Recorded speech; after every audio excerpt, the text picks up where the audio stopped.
琴弦。这不是我的琴弦吗？怎么会在这里？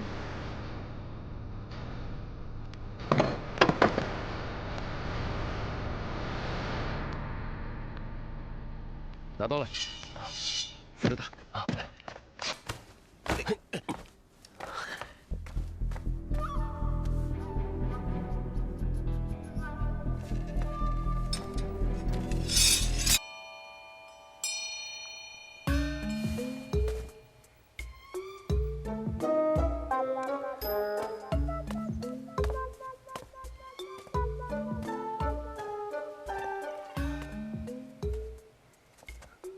什么人？二位大哥，还看着呢，辛苦辛苦。看什么看？知道里面是谁吗？知道，不就是个小厨娘吗？他可是杀了2位大臣的嫌疑犯，少在这儿添乱，该干嘛干嘛去，不然别怪我们对你不客气。狄公子，回去。我真的没有杀人。我知道。嘿，你们2个还没完没了了是吧？啊！把刀放下。明空师太，你们在这嚷嚷什么？打扰了皇上休息，你们担待得起吗？小的该死，小的该死。只是王大人事先吩咐过，不管任何人都不能接近这柴房。可是这位小爷偏要赖在这儿不走啊！明空师太，我只是想要问婉清姑娘几个问题，问完就走。你们先让开。这怎么？难道这事儿还要我去启禀皇上吗？不，这位爷，您可得快点啊！要是被王大人看见了，我们俩可就惨了。有劳二位了，谢明空师太。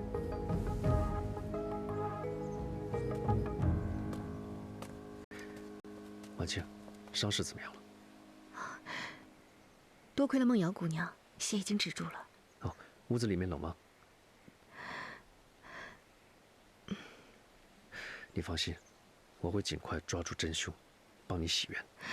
多谢狄公子，这份恩情，李婉清无以回报。不多说了，你可以回忆一下凶手的模样吗？凶手一般身材，不高，不矮，不胖不瘦。是男是女？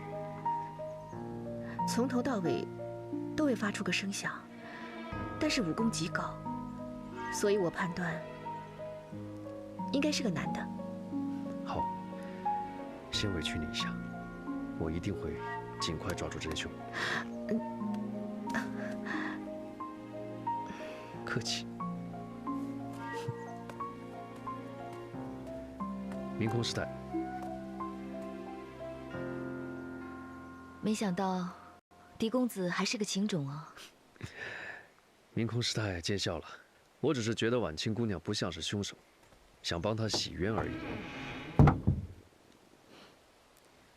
从我来到感业寺，都是婉清在照顾我。她是个好孩子，我也相信她一定不会是凶手。明空师太为何抱着一个空弦的琵琶？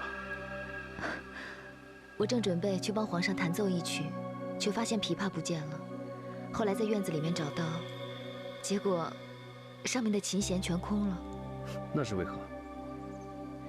这也没什么可奇怪的，可能是几个小尼姑在恶作剧吧。反正都不是1、2次了。好了，我不多说了，婉清的事就拜托你了。你慢走。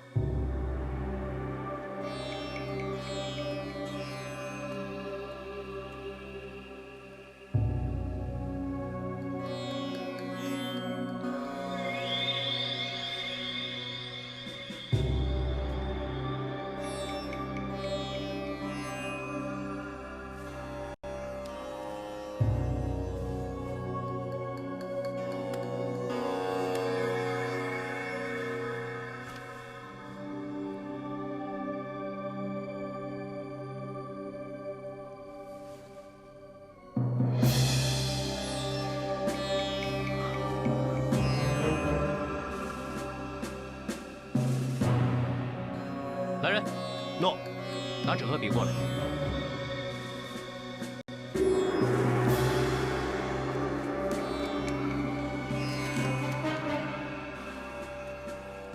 原来这是一首藏头诗。发现什么了？你现在才来，我以为你打算放弃了呢。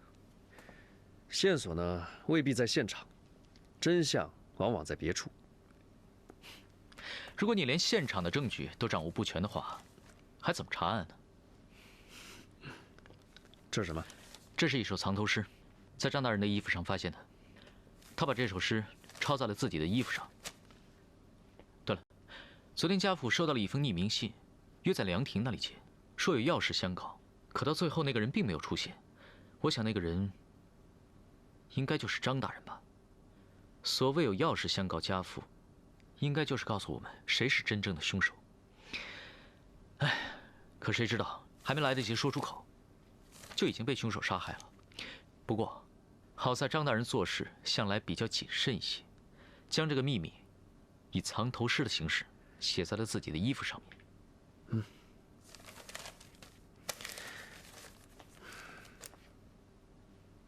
宿呼陵九曲，日啖清风。这狗屁不通，还工部尚书呢，写得这么拗口。你懂什么呀？这就是藏头诗的魅力。说起这个，去年我在长安城就破过一起案子，当时死者就是以藏头诗留下了凶手真正的信息。我当时就觉得这首诗很蹊跷，就轻轻地瞥了一眼，然后通过我最缜密的思考和推断，做出了最后的结论，不费吹灰之力就把凶手给抓获了。我跟你啊，算了，我也不跟你提了，这是很多年以前的事了。像这样的事情啊，拖了去了。佩服佩服，王公子见识多广。那请王公子尽快破解藏头诗，别让凶手逍遥法外啊！啊，好好瞧着吧。啊，请。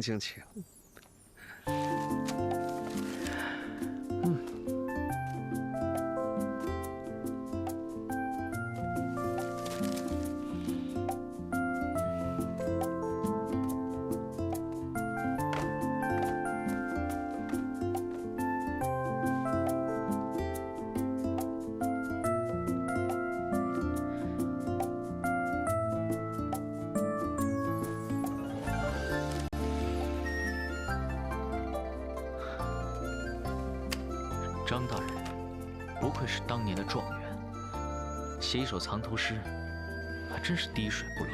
那还能解得出来吗？再给我一点时间。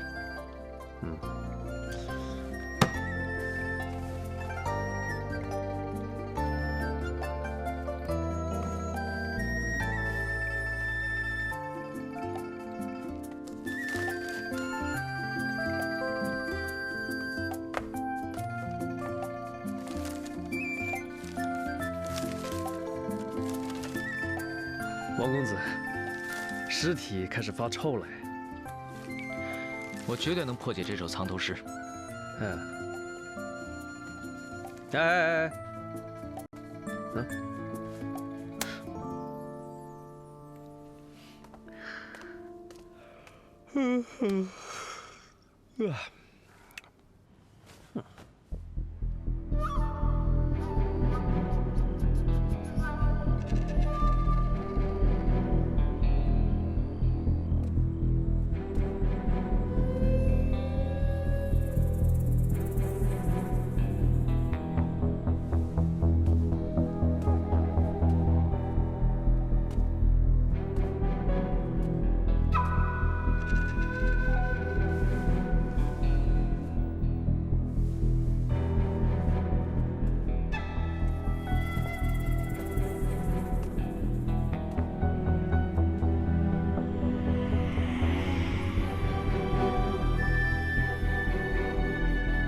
少爷，少爷，少爷！吓死我了，吓死我了！什么时辰？还早，先吃点东西吧。不吃不吃。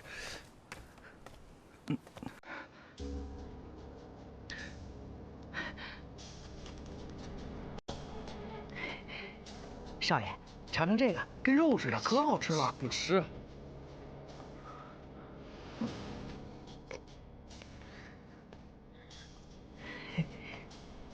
少爷，你看，这是什么？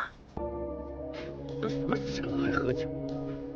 我知道你没胃口，我费了九牛二虎之力找了一晚上才找回来，喝吧，还不领喝吧。情，扫兴。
你拿我的笔干什么？还给我！我说这个公子挺有雅兴的啊，这做了一晚上的诗啊啊！你懂什么呀？这些是藏头诗，是我在张大人的衣服里发现的，这里面可隐藏了凶手的真实身份。真的假的？我看看，这前言不搭后语的，文笔还没我好呢。我都说了，你不懂，这叫藏头诗，你不知道怎么解读罢了。去年啊，我在长安城破过这么一起案子，死者呢，就是通过这样一首藏头诗，留下了凶手真正的信息。我当时啊，一眼就看出来了。哟，当时一眼就看出来了。那这一次呢？需要看几眼啊？啊？快了。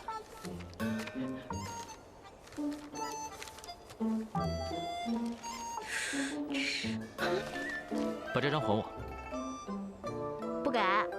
我跟你说啊，猜谜这种事情我最拿手，我帮你。猜谜？这是很有难度的破案手段，不是猜谜。赶紧给我。我不给，就不给。你要是不给的话，别怪我不客气啊。哎呀，你倒是不客气给我看呀！你不客气是什么样子？嗯，抢啊抢啊抢啊抢啊！嗯，哎，我你给不给？不给，就是不给。我，哎，你看吧，好好的一首诗变两首诗了，走开！小气鬼！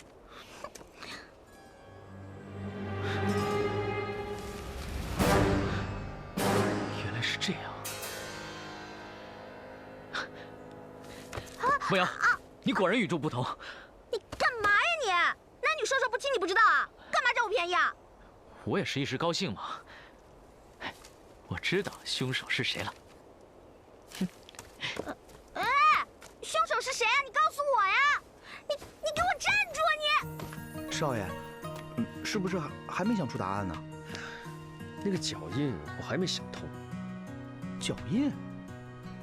脚印不就是张大人和婉清姐姐的吗？你傻呀！要是这样的话，李婉清就是凶手了。哎，可是现场的确没有别人啊。该不会真是四大天王干的吧？哎，二位大哥都饿了哈，二宝快点，分了吃了，分了吃了，快！那怎么好意思啊？没事没事，少爷分。分。谢谢公子，谢谢公子啊！哎，这，哇，有酒哎！哎，什么时辰啊？喝什么酒啊？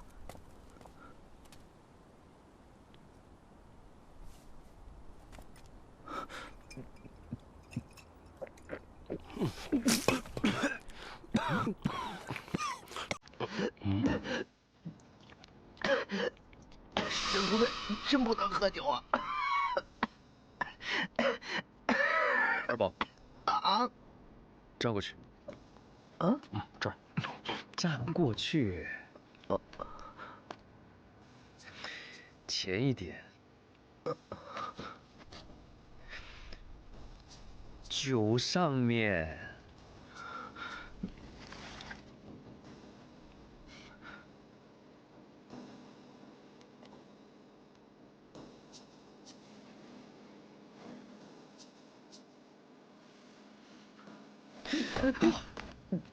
怎么了，少爷？谜底终于解开了。啊？嗯。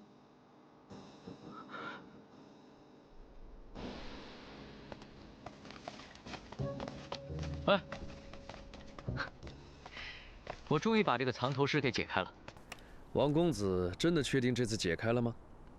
当然，这可是我鏖战了1天1宿的战果。不过，这当然得感谢一下童梦瑶。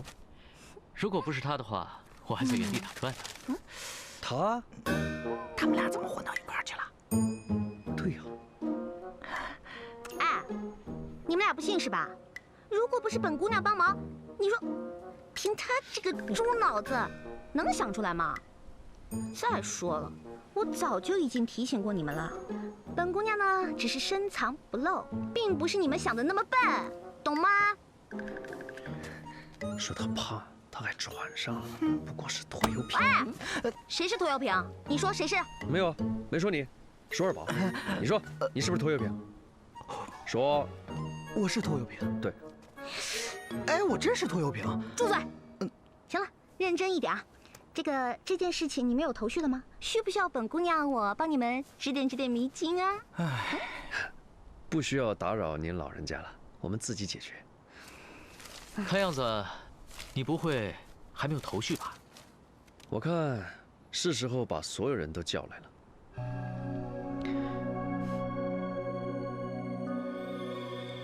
怎么样，狄仁杰，想清楚了吗？陛下可在此呢。你的推断要是有半点失误，这可就是欺君之罪啊！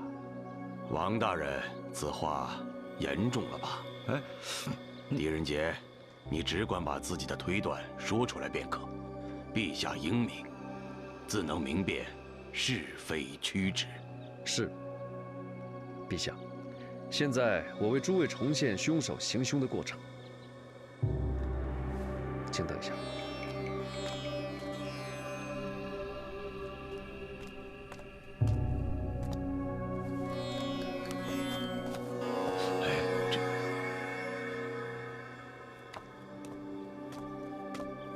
陛下，我现在穿的是张大人的鞋子。二宝，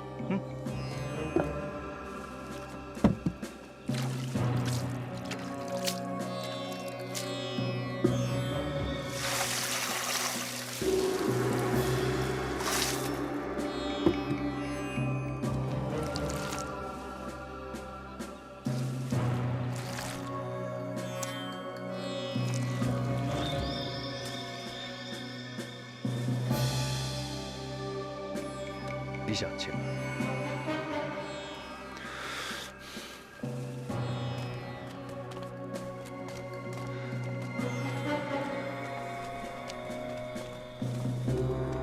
诸位，这就是凶手隐藏脚印的方法，就这么简单？就是这么简单。可你什么都没解释啊！我看你是在戏弄陛下与我等吧？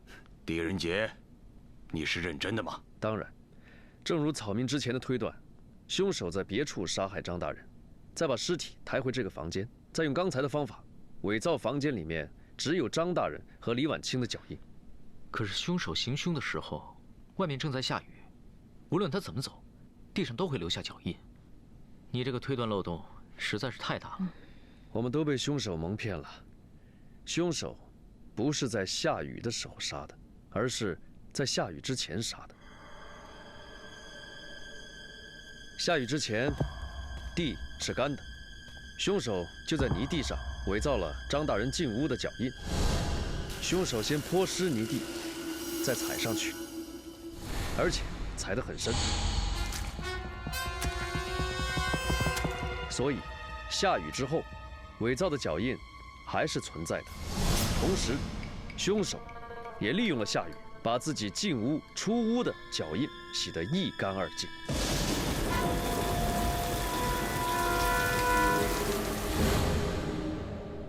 如果是之前杀的人，那么李婉清前来送茶的时候，那个凶手为什么要伤害他呢？难道这个凶手傻到一直躲在这个房间里，让人来抓吗？这也是凶手高明的地方。他杀人之后不急于逃逸，而是偷偷藏在这个房间里，等待下雨。恰巧李婉清送茶到来，发现尸体，凶手把他砍伤，再逃离，这样就可以制造杀人的空间和时间。可是下不下雨是老天的意思，凶手怎么可能会知道一会儿下不下雨呢？如果凶手能看懂星象呢？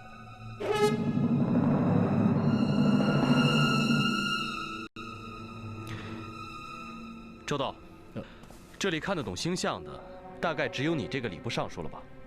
陛下，下官对星象的确略知一二，并且也早已推断出这几日会有阵雨来临。可我没有隐瞒啊，我想王大人和欧阳将军都可以作证，请陛下明鉴。陛下，昨天在未来到感业寺之前，周大人的确跟我谈到这几日会有阵雨一事啊。下官昨日夜观星象，发现祭祀这几日可能有阵雨。是。原来如此，朕只是根据事实推断，还请周爱卿见谅啊。下官不敢。狄仁杰，你的推断很精彩，让朕大开眼界。谢陛下。陛下，现在可以放李婉清了吧？陛下，婉清姑娘已身受箭伤，如果再不医治，恐怕要感染了。请陛下您开恩呐。陛下，媚娘在感业寺的日子，都是婉清照顾我的，她是个本分的好孩子，请陛下开恩呢。慢着，究竟谁是凶手？他还没有解答清楚。我的推断只是用来证明李婉清不是凶手。至于凶手是谁，请陛下多给我一点时间。好，来人，放了李婉清。陛下，这有所不妥吧？凶手还没有落网，李婉清的嫌疑是最大的。父亲大人，放了李婉清吧。凶手，我已经知道了。芳儿，不可在陛下面前信口雌黄。陛下，这首诗是在张大人的衣服里面发现的。张大人恐怕知道自己将被杀死，所以写了这首诗放在他的衣服里面，目的就是为了告诉我们凶手的名字。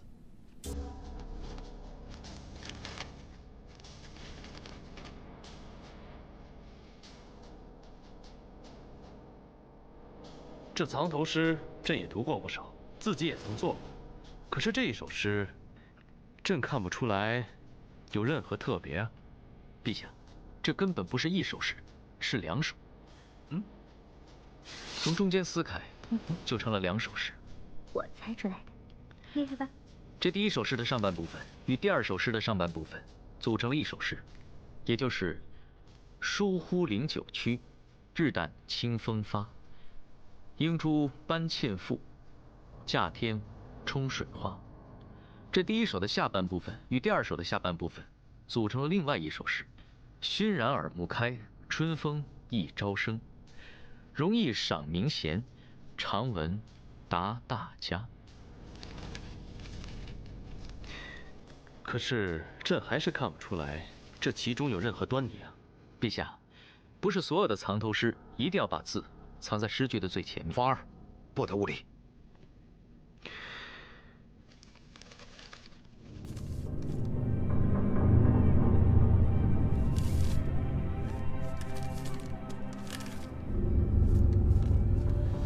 欧阳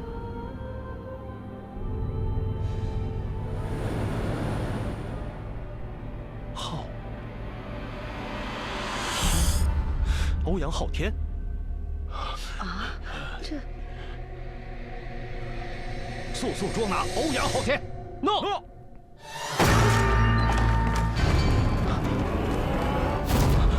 欧阳将军，啊，怎么会飘着？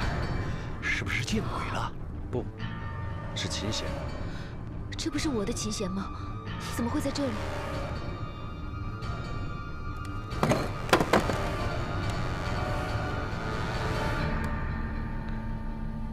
拿刀来，扶着他。啊，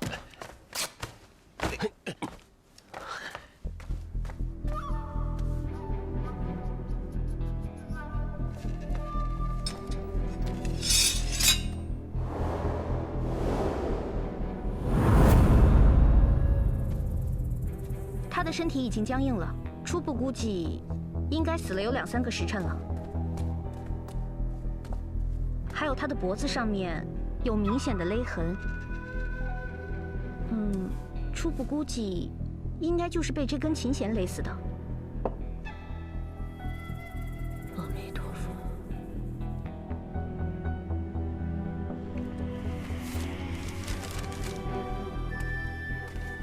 陛下，欧阳昊天是自行了断的。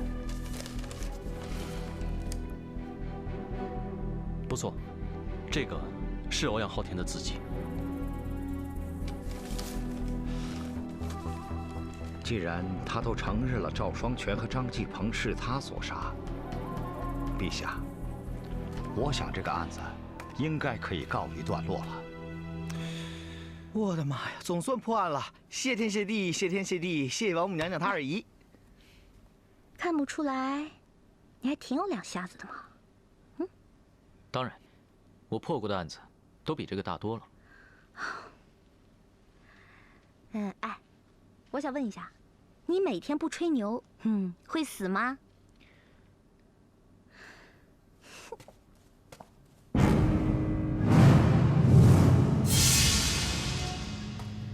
哎，你还看什么呀？真相都已经出来了。还没有。等等，他不是自杀。怎么会呢？不是留有遗书吗？是不是王大人？如果一切都是伪造的呢？这话怎么讲？如果欧阳将军是自杀的话，他悬挂的高度应该跟这个凳子是一致的。但是大家应该注意到，我刚才把欧阳将军放下来的时候，他悬挂的高度远远超过了这把凳子。还有，欧阳将军生前我看过他的剑法，他是左手持剑，就是说他是左撇子。但是砚台在这边，左手拿笔，右手是砚台，那岂不是很别扭？陛下，还有，您看看遗书，有没有觉得奇怪？欧阳将军是个武将，文笔一向是不通，这又有什么奇怪的呢？重点不在内容，在落款。此话怎讲？欧阳将军的落款应该是用印章，而不是手写。狄仁杰这么一说，朕倒想起来了，欧阳将军从前给朕呈上的奏折里，从来都是用的印章，而不是手写。就算是自杀，也许他会破一次例。一个人不会随便改变生活习惯。欧阳将军如果是想自杀的话，也不会在这个方面故意花功夫。还有，我还发现，如果欧阳将军是自杀，他脖子上只会有一条斜着的痕迹。可是大人的脖子上有2条痕迹，一条是平行的，另外一条是斜着的。这是不是说明有人用琴弦从后面勒死他，然后把他吊起来，做了一个自杀的假象？是。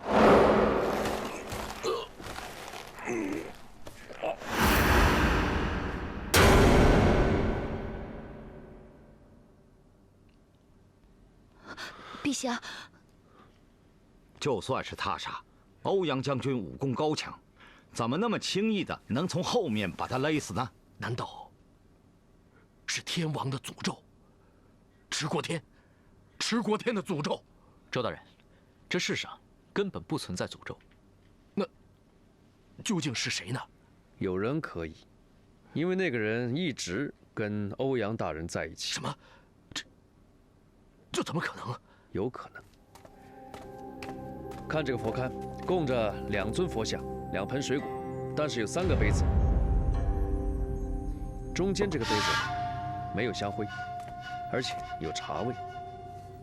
这个杯子应该是放在这里的。那如果按你这么说，房间里的确是有第2个人在，那他藏哪儿了？他为什么要把这个杯子藏到那边呢？是为了让我们以为死者生前就是一个人，所以伪装成了自杀。只要在茶叶里先下了药，要杀死欧阳将军，可是易如反掌啊！难道真的是？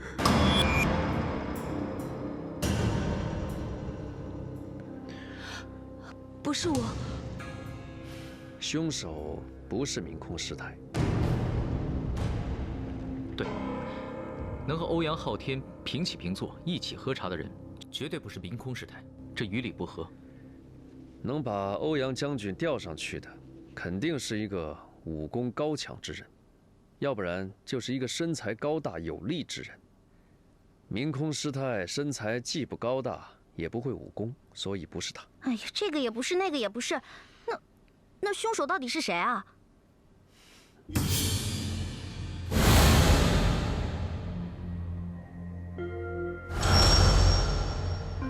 喂，你快说啊，大家着急呢。你别吵嘛。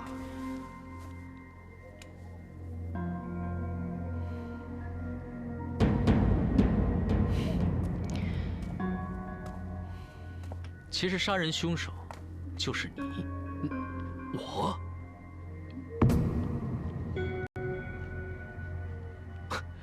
怎么可能呢？我和欧阳将军无冤无仇，我凭什么要杀他？哦，真的无冤无仇吗？怎么我听说，昨天你和欧阳昊天在屋里争吵，欧阳昊天威胁要将你杀死，不知道有没有此事？周道，可有此事？如实招来。皇上，确有此事。于是你想先下手为强，既然欧阳昊天心中起了杀意，不如1不做2不休，先将他杀死。所以你借由赔礼道歉为名来找欧阳昊天喝茶。欧阳昊天是一介武夫，对于这种吵嘴的小事情不会去计较，于是放松了对你的警惕。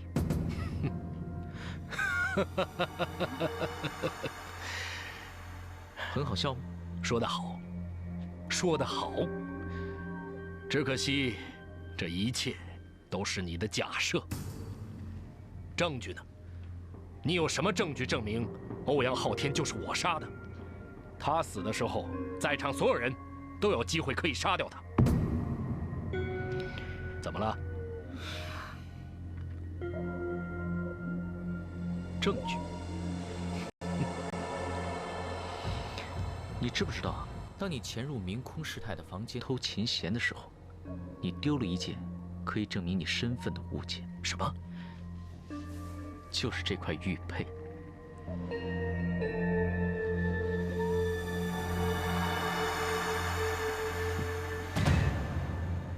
周大人，怎么？这是你的玉佩吗？周大人，你2人好大的胆子，竟敢在皇上面前诋毁老夫，真是胆大包天。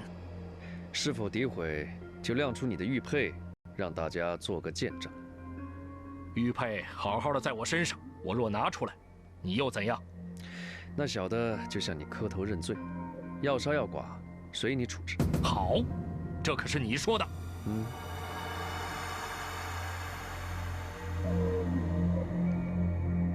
怎么了？玉佩是取不下来的。是取不下来呢，还是不能取下来啊？那我来帮你。其实这块玉佩根本就不是你的，我之所以这么做，就是想逼你自己拿出证据来。当时你用琴弦勒死了欧阳将军，由于用力过大，把自己的手指头都勒破了，然后伪造了遗书，不小心把墨水弄到手上。当你发现的时候，墨水已经进入你的伤口，所以想洗也洗不掉了。周道，这可是事实啊！陛下，我也是被逼无奈啊。自从赵双全死后，我就知道，这一天一定会来的。我们都会死。如果我不杀了欧阳昊天，他是绝对不会放过我的，不会，绝对不会放过我的，因为他要守住他的秘密，守住属于天王的秘密。天王的秘密？周大人，那天王殿里面究竟隐瞒着什么？贞观元年，乱世初平，蒙先帝洪恩，我刚升任为工部侍郎，便奉命和张锦鹏一起主持翻修感业寺的事务。就在那里，我们认识了当时还是禁军左右神策中尉的欧阳昊天和赵双全。被他们护送来的还有一对丫鬟妃子。开始并没有什么，但当那二人得知我们主持翻修感业寺的时候，便显得格外紧张，匆匆和我们聊了2句便离开了。我没觉得什么，很快就把此事忘了。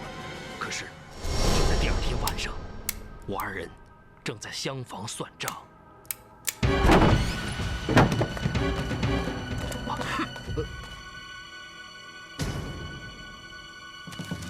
好大的胆子！他二人污蔑我们想私吞修缮款，要拉我们去见皇上。我们二人并不害怕，可是想到二人是先帝的亲信，心中甚是害怕，于是只好向他二人苦苦哀求。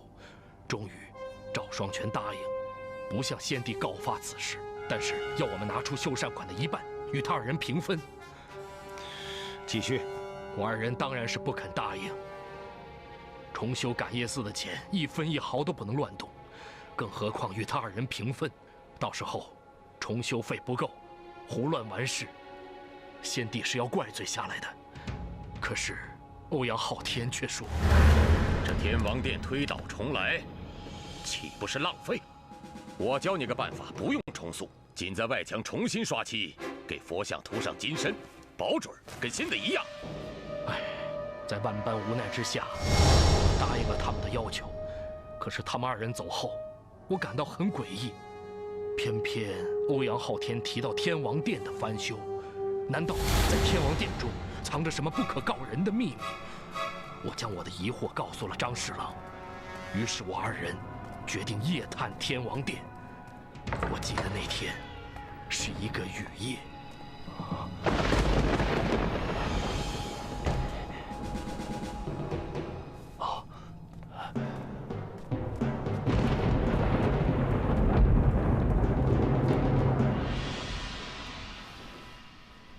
一股鲜香的味道，张大人小心一点。好，周兄，这里阴森恐怖，我们还是回去吧。哎，既然已经来了啊，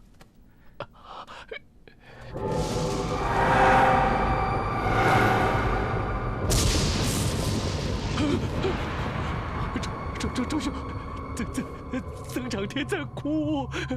胡说，怎么可能呢？你看他的眼睛。我将蜡烛举向曾长天，发现他脸上有几道红线。仔细一看，发现那几根红线居然是从神像里流出的血泪。这是张锦鹏喊道：“血泪，那是血泪呀！”血泪？不错，神像上那几道红线的确是从眼睛里流出的血泪。我们在神像旁发现一道暗门，张大人，快来！我发现一道暗门。暗门，里面是顶着的，推不开。来，我们一起合力把它推开。来，你，别，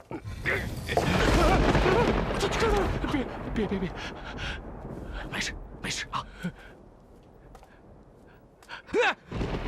怎么是尸体啊？别动！曾长天，饶命啊！周大人、张大人，你们2位怎么到这儿来了？哎呦，2位大人，我们都为皇上办事，我们不想节外生枝，只可惜2位大人知道的太多了，对不住了。且慢！皇上钦派的2位侍郎，在感业寺失踪，这样大的事情，皇上如果派人追查下来，欧阳大人，事情的后果，你不会不知道。是啊，你敢威胁我？岂敢，岂敢！我二人现在和2位将军在同一条船上，唇亡而齿寒，何苦呢？不如这样，我们各自退后一步，就当这个事情没有发生过，如何呀？我二人死不足惜呀。倘若皇上派新人来追查此案，这佛像下面的秘密，恐怕也是难保吧。是啊，是啊，欧阳大人，大不了从此以后，我二人绝口不提感业寺之事。你办你的公，我们做我们的事，咱们井水不犯河水。我们凭什么相信你？赵将军，我张某也不是个傻子，这宫里的事岂容我们外人知道？我们躲还来不及呢，哪敢到处去说呀？将军。之后，我们4人歃血为盟，发誓绝不向第5个人提起此事，否则就如同那天王座下的尸体一样。一晃，20年过去了，我以为此事也会像天王座下的尸体一样，随我们一起埋进坟墓。直到我发现了这个。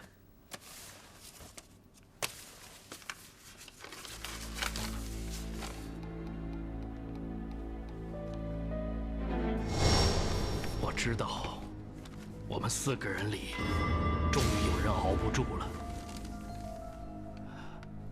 果不其然，第2天，我便得知陛下要到感业寺礼佛，玉花重金重塑金身。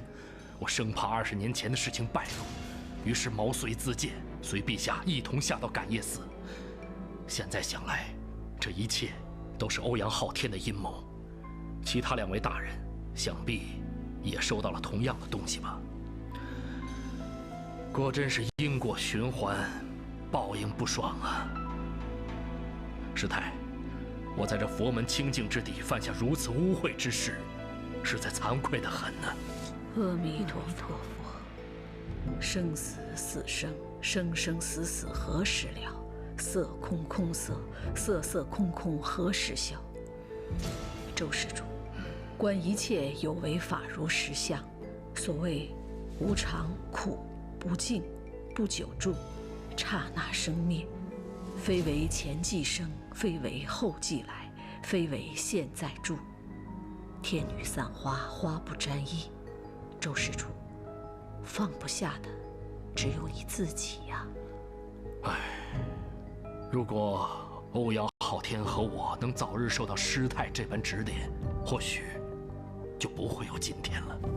阿弥陀佛。王大人，我们走吧。来人，在，把周大人押下去。诺。等等，周大人，我想知道埋在天王底下的那4个妃子，究竟是何人？不知道，现在也不会有人知道了。狄老弟，有些事情不知道，总比知道好。这就算我的教训吧。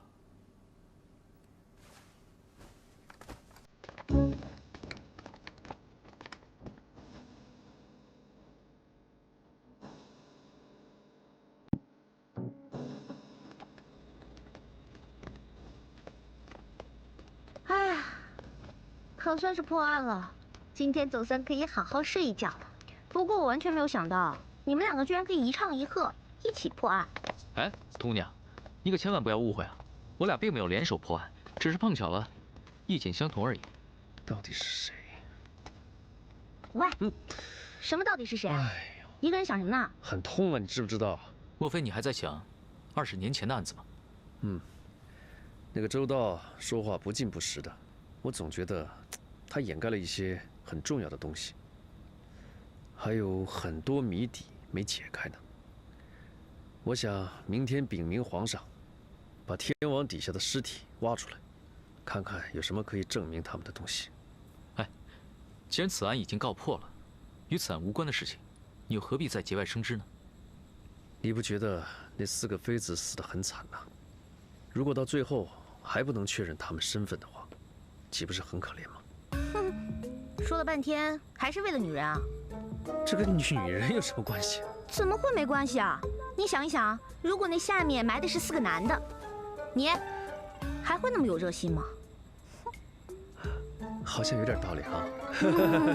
好了，那个李婉清，啊，总算我们也是还了他一个清白，所以呢，本大小姐今天也决定要大方一点，陪你们去看望看望他。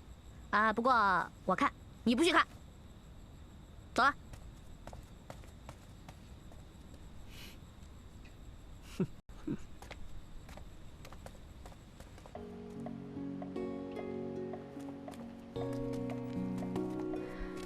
把人杀了，藏在佛像里面，这么残忍的事情怎么做得出来？唉，简直就是不可思议，完全不可以想象。欧阳昊天是跟先帝打天下的老将，久经沙场，这件事情对他来说，简直就是小菜一碟。狄公子，哎，可否拜托你一件事？请讲。 4位妃子的事，常年被压在天王之下，甚是可怜。可否请你向皇上禀报，让他们入土为安？完全没问题。谢谢。不客气，不客气。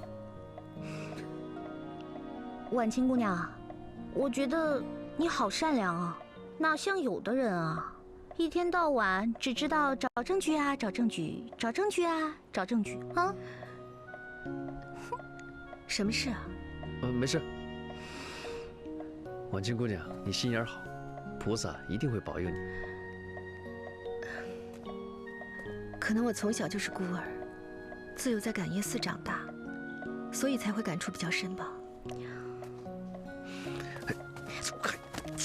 不许去！原来婉清姑娘，你从小就进感业寺了。师太说，把我捡到的时候，还不到3个月，瘦瘦小小的。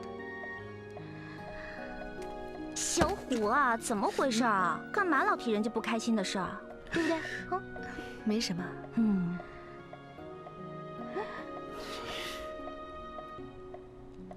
哦，对了，案子也结束了，你们是要回去了吗？2天之后启程。这么快？你们走了之后，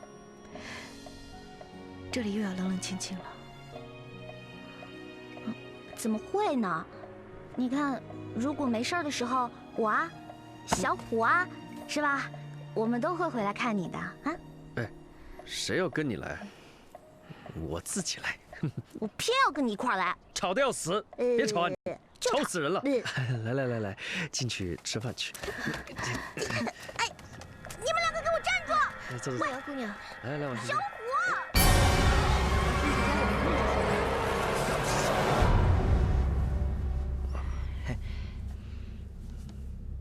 少爷，舒服不？舒服。痛快不？这里痛，轻点，轻点。哎，你们2个能不能安静一会儿？二宝，这个东西你从哪儿拿来的？哦，这是我从草丛里捡的，少爷说归他了。哎，少爷，你这回可帮皇上破了一个大案，你说他会不会一高兴赏你个官做呀？想得美呀你！本来就是啊，论功劳，你总比那个解藏头诗的大吧？找死你！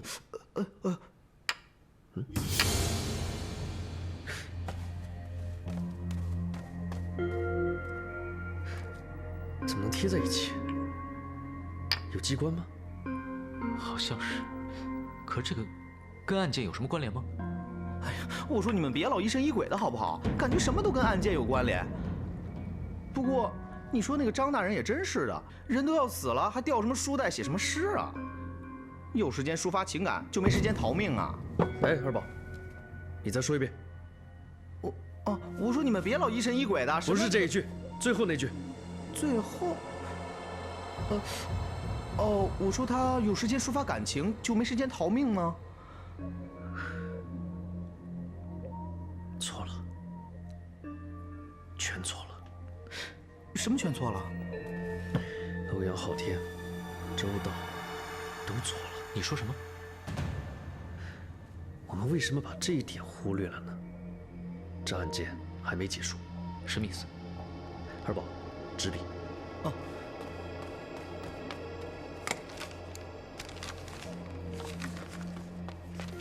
我们重新梳理一下案子。在第一个案子里，左将军赵双全死于密室。死的时候，所有人都有不在场的证人，除了张晋鹏。但现在已经知道他不是凶手。在第二个案子里，死者称自己知道谁是凶手，但在指认凶手之前，却被杀了。在这个案子里，凶手利用下雨和脚印，制造了不在场的证人，延迟了杀人时间。在这个案子里，我们所有人都有杀人的可能。然后我们在死者身上发现了蕴含凶手名字的藏头诗，我们就确定凶手是欧阳昊天。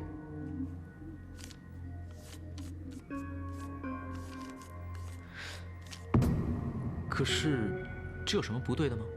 但是，我们即将逮捕欧阳昊天之前，他被周道所杀。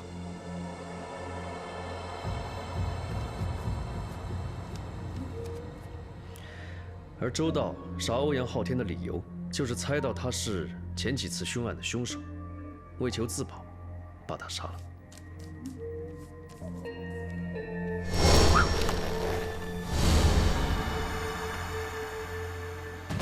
你们看，有没有发现不对劲的地方？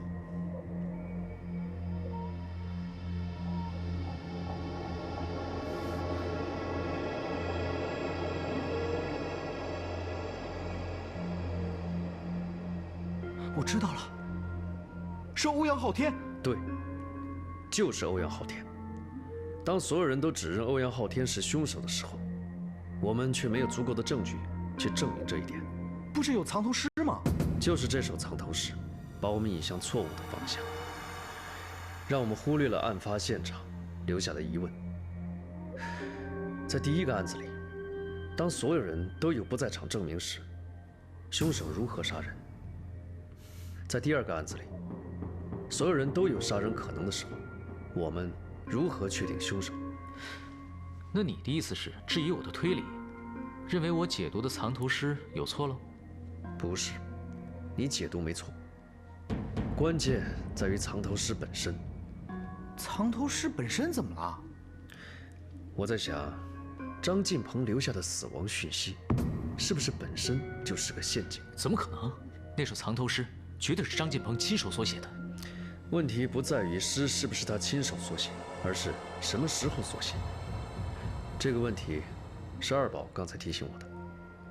我？对，你不是嘲笑张晋鹏有时间写诗，没时间逃跑吗？你们想一想，如果有人要杀你，他会不会站在一旁等你写完诗才下手呢？这么说，之前周道也说了，第一个被杀后，他就猜到凶手就是欧阳昊天。周道如此，张晋鹏也可能如此。这么说，这首诗并不是看见凶手后传递给我们的死亡信息，而是死者对凶手的一个猜测。赵双全被杀后，张晋鹏也预感到自己可能要被杀，于是约我见面。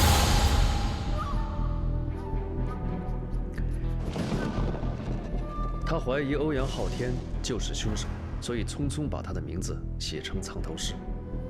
不料他这举动被暗中监视的凶手发现了，真凶将计就计，赶在张晋鹏与我见面之前把他杀掉。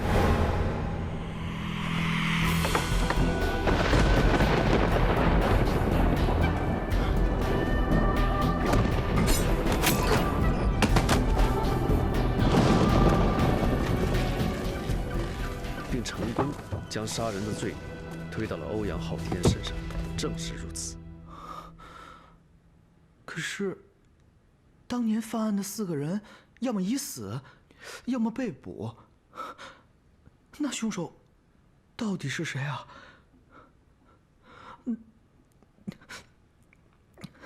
难道杀人的，这真的是嗜血天王吗？天王，谜一样的妃子，杀人动机，不该知道的事情，到底是什么呢？看来，不将20多年前的谜底解开，这一切就无法完结。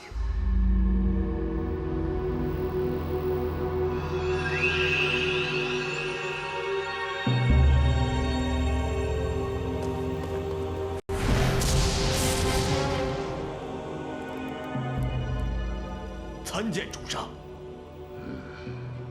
进来吧。谢主上。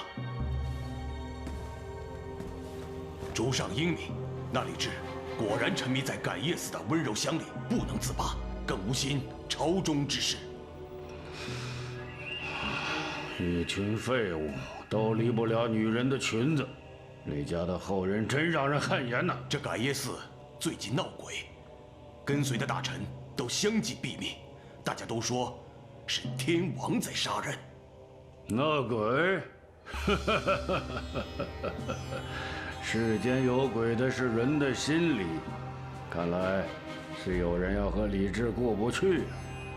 那好吧，我们就省点力气，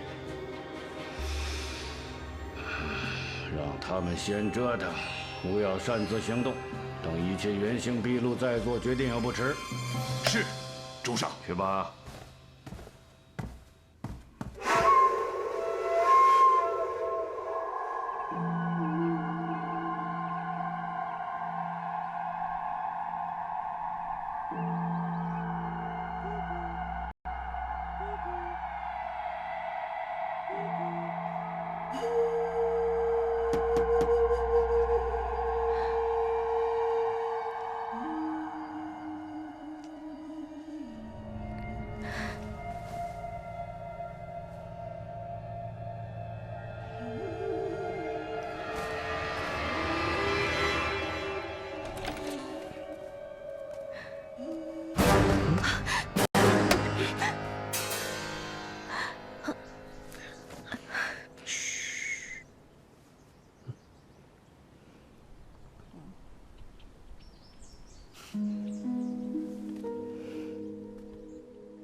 敢问狄公子，为何一定要找到老婆婆呢？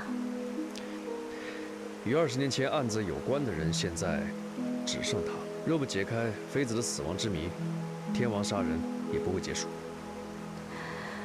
可是，她是个疯婆婆，而且她说的话……哎，疯子说的话才能相信。那狄公子还是自行前往吧。不行啊，老婆婆只跟你说话，你必须去。哎。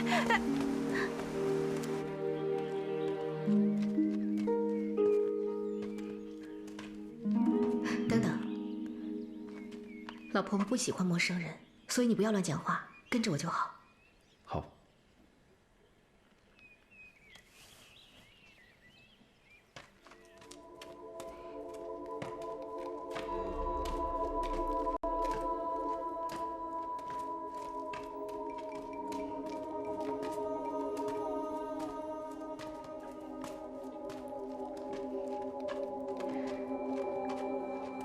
老婆婆，老婆婆，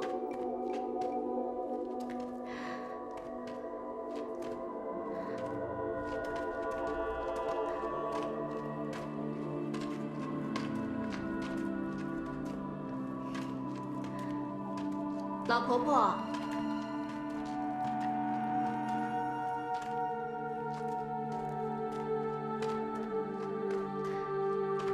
老婆婆。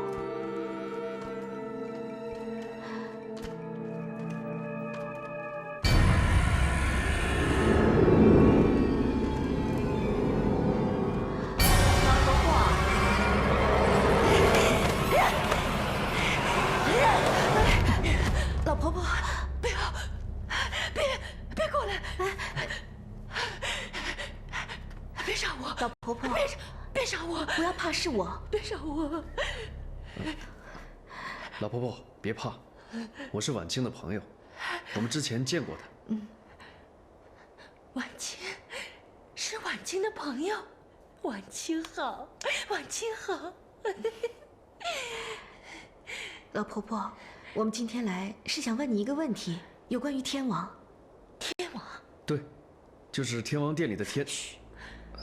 天王殿里的天王会杀人的，外面的人杀掉，杀了，我看见了，把头砍了下来，杀了，都杀了。陪葬品，你们都是陪葬品，是诅咒，都得死，你们都得死，你们这帮贱人，反抗天王的人都得死，都得死。老婆婆，那谁是反抗天王的人呢？嘘，佛说不可说，不可说，不可说，不可说。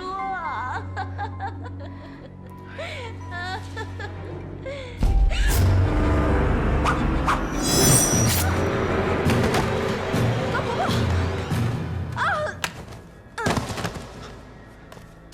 婉清，婉清，你怎么了？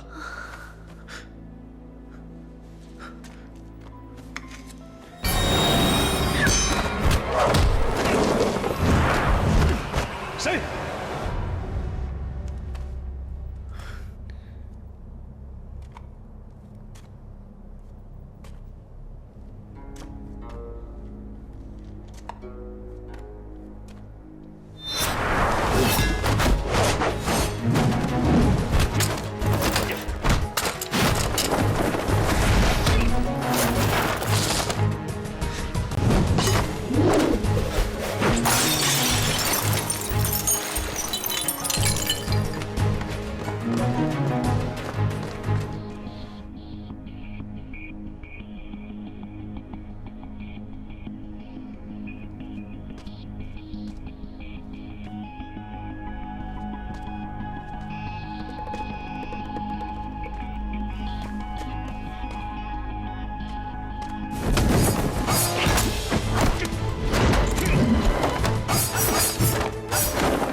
婉清，婉清，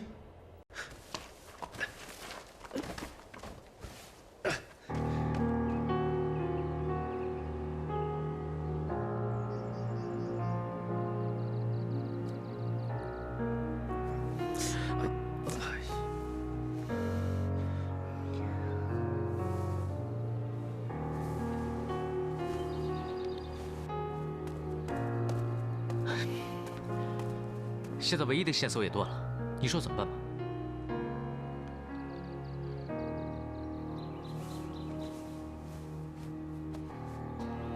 这个人到底会是谁啊？你是唯一跟他交过手的人，你感觉他会像谁？不知道，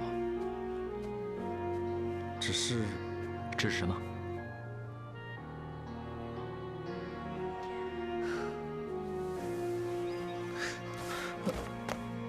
梦瑶，婉清怎么样了？你摇什么头？我问你她怎么样了？呼吸和脉象都是正常的，只是不知道为什么她就是醒不过来。那她还要睡多久啊？幸运的话，1、2个时辰应该就能醒。如果说不幸的话，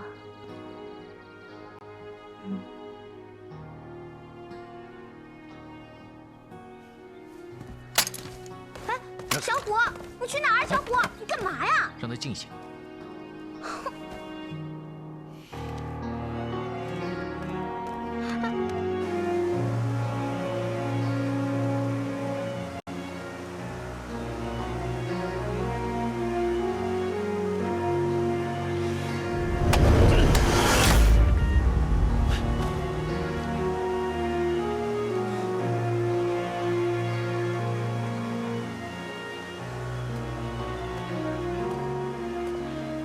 你不要太过于自责了。婉清姑娘吉人天相，与其在这里怨天尤人，不如将凶手绳之以法，以解心头之恨。你不说，我也会这样做。连无辜的人都不放过，太狠了。我狄仁杰赌上这条命，也要将凶手绳之以法。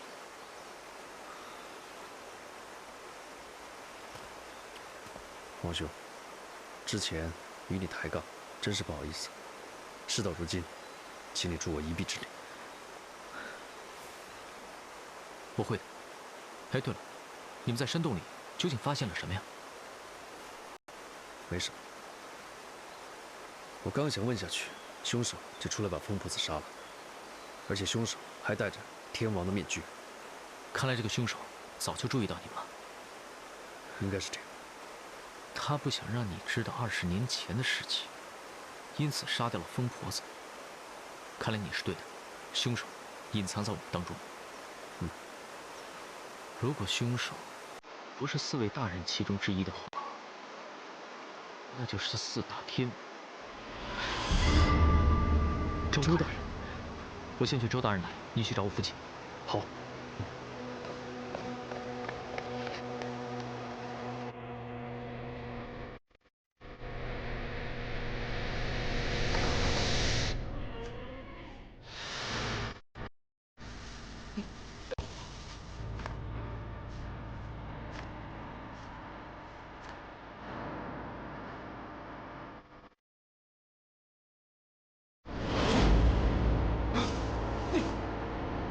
你不是死了吗？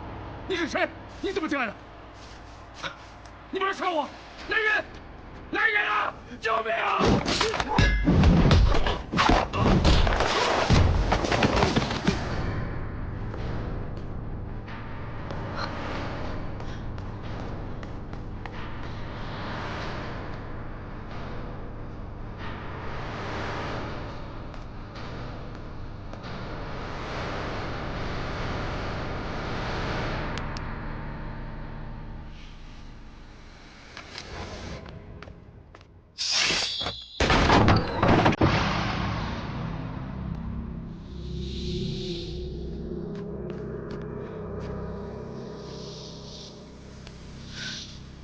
会有这些东西的。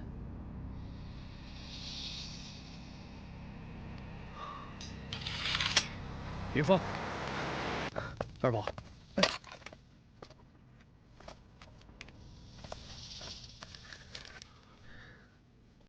这是何物？蚯蚓。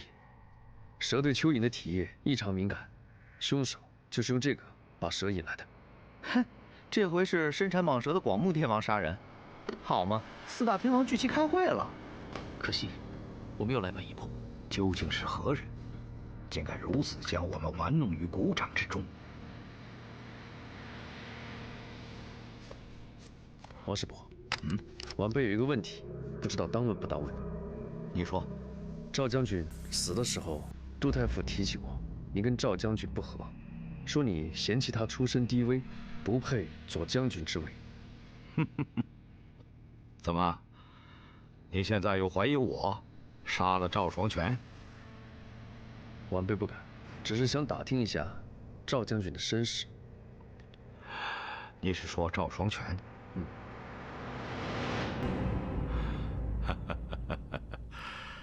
其实老夫很佩服他，这个人很不简单，颇能审时度势。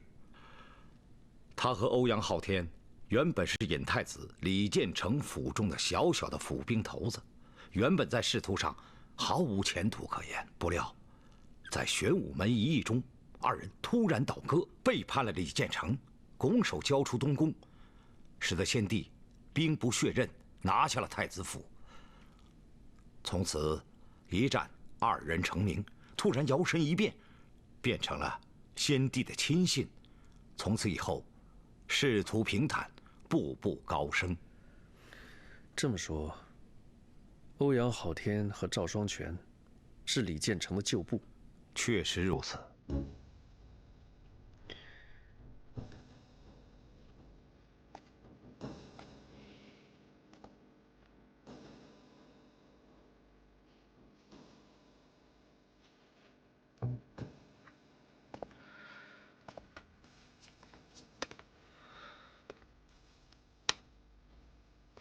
陪葬品，反抗天王的人，4个妃子，玄武门之变。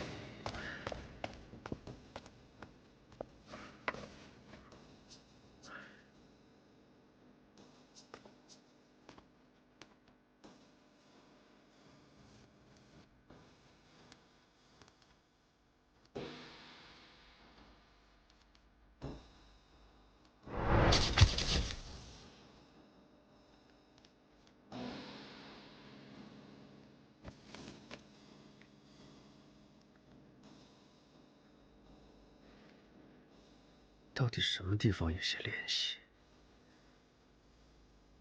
正德9年，贞观元年。如果是这样，是这样。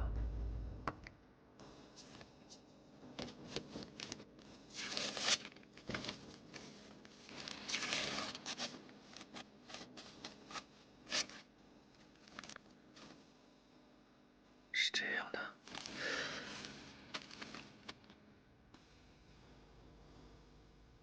原来秘密是这样的。哎，你要去哪里啊？找皇上。周道在柴房被人杀了。是。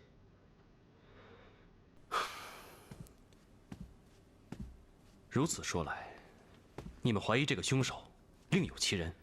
如此看来，当年妃子的失踪案并非那么简单。草民怀疑，这跟当年的玄武门之变是有关系的。陛下，明空师太，多亏2位帮我跟婉清讨回清白，在这寒寺之中也没什么可招待的，我备了一些冰镇杨梅汁，给陛下和2位享用。有劳明空师太，多谢。陛下。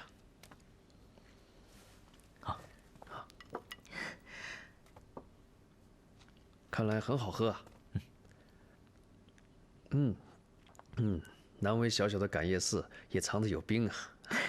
也算我嘴馋，平时也没什么偏好，就爱这个冰镇杨梅汁，所以每年都会备上一点。等等，不对。怎么了吗？冰。泥塑小鬼。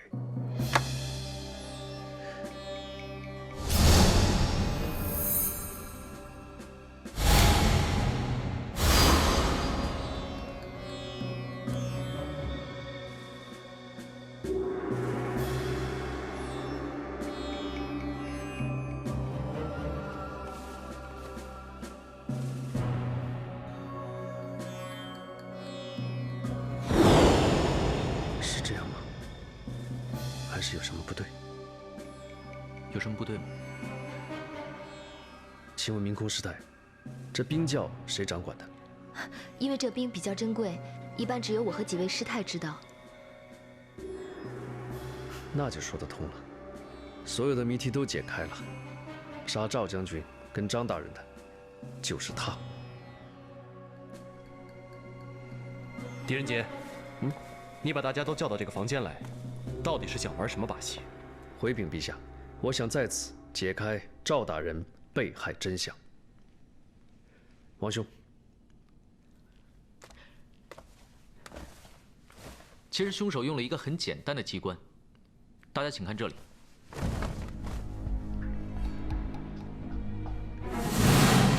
这是什么？大家可以把这个人偶想象成赵双全大人，凶手就是先用迷药把赵双全大人迷昏。然后，再把这把剑架在这里，可以刺到他颈部的位置。凶手为什么要如此大费周章呢？就是为了制造不在场的证明。孟阳，你还记得当时的情况吗？我记得当时我们听见房间里有东西撞碎的声音，后来我们几个人跑到赵大人的房间，可是房间里面除了已经被杀害的赵大人，什么人都没有。啊！没错，我们一直以为。凶手在杀人时不小心打碎了陶罐，所以我们把陶罐破碎那一刻，拥有不在场证明的人都排除在疑凶之外。但实际上，陶罐破碎之时，凶手已经不在场了。什么？凶手把迷昏的赵大人搬到这里，又用小鬼固定好道具，等时辰一到，陶罐就会自动落下。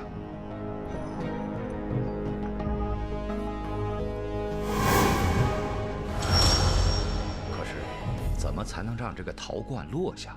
凶手用了一件很简单的东西。梦瑶，我为大家准备了杨梅汁。杨梅汁，这不对，是冰，难道？杜太傅好眼力，没错，就是冰块。凶手把冰块放在地上，在上面放一根木棍，再加上陶罐。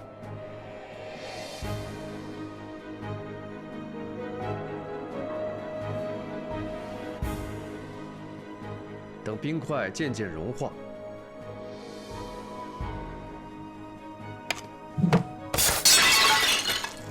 就是这样。冰融化之后就变成水，所以我们来到现场就会发现这里有一些奇怪的水迹。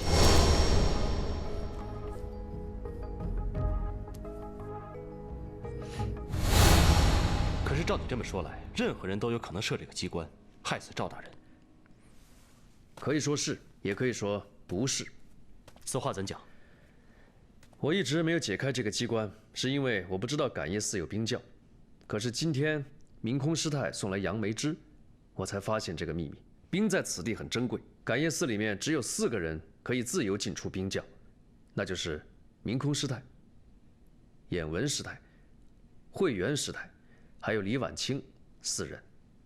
以你的说法，这个凶手就在这几个人之间。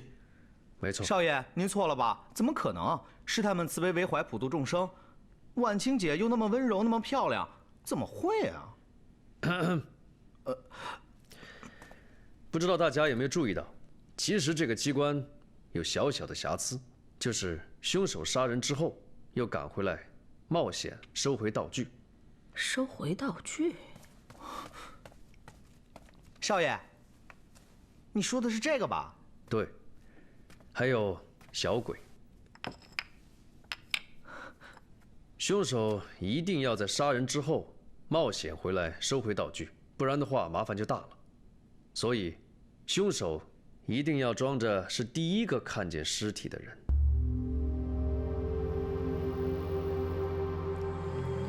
这怎么可能呢？所以，你就是真凶。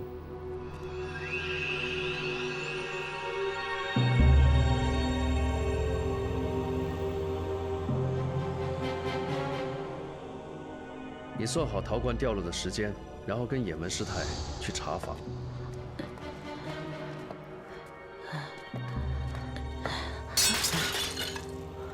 怎么了？当你听到陶罐掉落时，你就跟眼文师太来到赵大人的房间。赵施主，赵施主，你没事吧？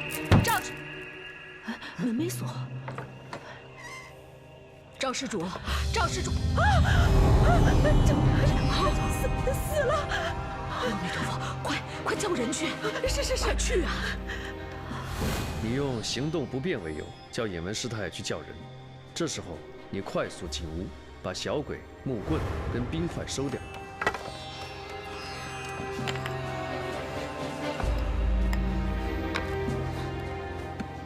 本来你想把水迹都抹去，但是我跟元芳已经来到，不得已，你只好将水迹留在地上。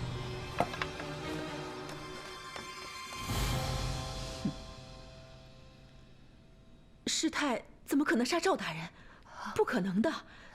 再说，当时我也没看到泥塑小鬼呀。眼文师太，你仔细想想，是你没看到，没留意到，还是被吓到根本没去看？这真的记不清了。不，这不可能。陛下一定是弄错了。师太她身体不好，腿脚也不方便，就算第一个案件她勉强能完成，那第2个呢？再说，婉清被一个黑影打倒，凶手又逃走了。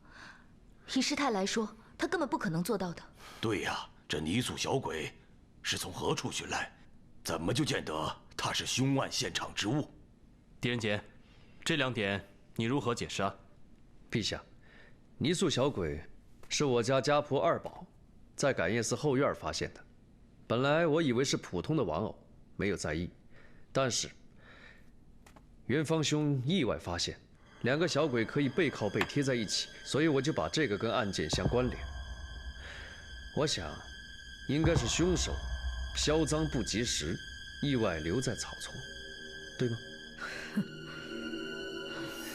还有第2个疑问，就是如果慧元师太真的是双脚不方便的人，那只有天王才可以杀人。渐渐之时，渐非是渐；渐由离远，空空者矣。空既不空，空亦复空。哎，你不说人话，是不是会死啊？就是我们太过执着眼前看见的东西，所以没法了解事物的本质。荒谬！你的意思是，师太一直在装瘸子？不会的，这不可能。慧元师太的脚在10多年前就坏了，一个人怎么可能？确实，一个人怎么可能花一辈子时间去装一个瘸子呢？舍弃自己真正的生活，把真实的自己包裹起来，在其他人面前永远去扮演另外一个角色，确实不易。如果换作是我，肯定不会成功。这种牺牲，非常人所能。可是，如果一个人想有所得的话，首先要学会的就是舍。有舍就有得。慧元师太，我说的没错吧？我觉得不太可能。就算他想杀人，他也不一定非得装成瘸子呀。正好相反，如果想完成天王的复仇，这个假扮是有必要的。为什么？陛下，正因为慧元师太双脚不方便，所以他才是杀害前面2位大人的那个凶手。你有什么证据？有一个证据，二宝，这个道具在前2个案子里面也出现过，它就像鬼魅一般，